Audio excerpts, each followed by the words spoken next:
Hi, this is Jeff Lesher with What's the Point? And for our first What's the Point Wednesday of 2023, we are appropriately calling an audible. I recorded a wonderful video featuring a topic that I will get back to next week that's relevant to how we approach winning and teamwork and the combination of those two things to be successful. And What's the Point Wednesday was created with the idea of commenting on things right before us in the public eye in a way that relates back to how we choose to live and work.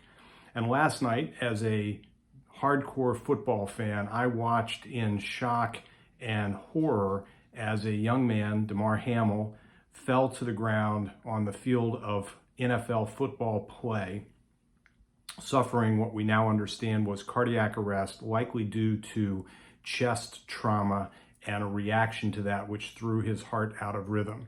And just like everybody commenting on this, the first and most important thing is the wishes for this young man's recovery and health, regardless of how he chooses to live his life beyond his current 24 years old. And there were a remarkable number of things occurring right after and since this tragic circumstance that are instructive and frankly hopeful, which is my point in sharing this quick perspective with you about something that many of us are thinking about, many of us are maybe slightly weirdly, deeply affected by. We sometimes say that sports is a safe haven from the world around us. But sports is a big part of the world that many of us choose to live in. And we feel connected as a community, and that connection is key. We saw fans of both teams coming together in support of the players overall, and this one player in particular. We saw Cincinnati fans, the opponent's fans, because the game was being played between Buffalo and Cincinnati, go to the hospital and light candles and pray for this young man who plays for the other team. We saw players comforting each other, not just on the same team, but across teams. We saw the coaches doing the same thing. We saw the league in an unprecedented circumstance of a near death on the field. This occurred recently in international soccer under slightly different circumstances, but this kind of stuff almost never happens and really hasn't happened to this degree and in this circumstance as it happened last night. And although some people have been critical of how much time supposedly the league took to postpone this game officially, it took slightly more than an hour from the time of the injury to the resuscitation of this player on the field, to his transport to a local hospital, to the suspension of the game, to the ultimate postponement of the game. That's actually pretty fast given the number of people and circumstances to be considered. And all of that is just to say back that we should feel affected by this.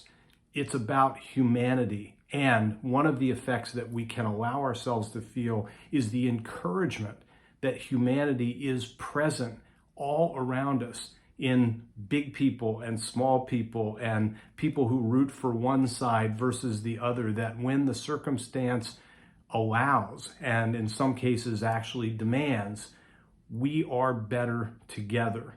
And so as you go through the rest of this week and you think forward into the new year, which is a mindset that many of us have at the moment, given that the new year has just begun, please be encouraged and please be an active participant in the process to connect, to be part of a community, and to use those connections for good, for your own good, for the good of others that you can touch directly, and if you will, for creating the good vibrations that all of the rest of us benefit from. So in this terrible moment, which hopefully has a happy or at least a happier ending, because the individual well-being of this one person is paramount. And assuming that, hoping for that, beyond that, what it has allowed us to be reminded of is that we are good. And when we pull together as one around common interests, we are better. And that's the point.